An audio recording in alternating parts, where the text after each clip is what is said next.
condo listing in Fairfax that has a walkthrough scheduled for tomorrow, and one of the repair items is to show that the patio light is operable. So I'm off to buy a light bulb. And I know you might be thinking, why, Krissy, are you running out and using your valuable time replacing light bulbs? And it's because hiring out the jobs that are worth less than your time can actually be a crushing overhead. And this is not a realty problem, this is a self-employed problem. I think when a lot of people determine what their time is worth, they are not replacing their activities with higher income generating activities. What I mean is, say for example, I worked 8 hours a day. I don't.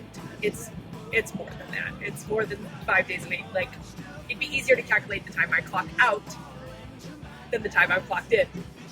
But say for example, I work 8 hours a day, and the math says each one of those hours should generate X number of dollars. It's not like replacing a light bulb, which takes me 25, 30 minutes. I gotta go to the store, I gotta buy a light bulb, I gotta do all this stuff.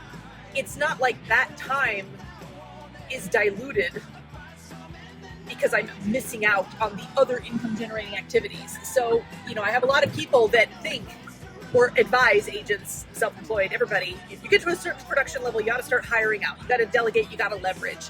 And my issue with that is a lot of people will take on the overhead, the cost of a VA or an assistant, or, in a lot of cases for realtors, we will hire out to showing agents, and then ultimately we end up giving away the business that proves to be the most income producing. And what we're left with is panic, because now we've paid people to do the job that we were doing, and we didn't replace the job we were doing with higher paying work. So I think when you hire out, unless you can be extremely disciplined and strategic, which most of us are not. Naturally, we are not disciplined and strategic with the use of our time. When you hire out, you're losing actually twice, because you've lost the income producing time and you've incurred cost to hire the person that did it. So off to Giant I go to buy a light bulb. And I'll tell you another reason why I do this.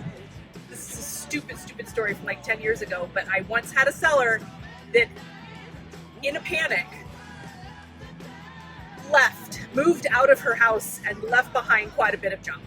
And when the buyer showed up to do their final walkthrough, rather than calling me and saying, hey, listing agent, there's quite a bit of junk left behind, they lawyered up like that. And I was radio silence for 2 days. They missed settlement, and I was like, hello, what's going on? And I finally got a notice from an attorney that said, your seller's in breach of contract. They didn't leave the property in the same or better condition. And so it was a harsh response. Like, we could have solved this. They opted not to. So 2 lessons. 1, always lay eyes on your listing before the walkthrough, just in case. And number 2, for those in the back, anyone can sue anyone for anything at any time. This is the best advice a broker ever gave me. Anyone can sue anyone for anything at any time. Wrong or right, you're still gonna have to fight to prove it. So that was one of the first litigations I ever went through. I mean, it's not like I was at fault. My seller left behind toothpaste. She left behind toothpaste and cleaning supplies. And the buyers were like, absolutely not, we're not purchasing this house. And they got an attorney and they won half of their earnest money deposit back. My seller got the other half, and that was the always lay eye on your listing before settlement. Always. You just never know what you're going to find.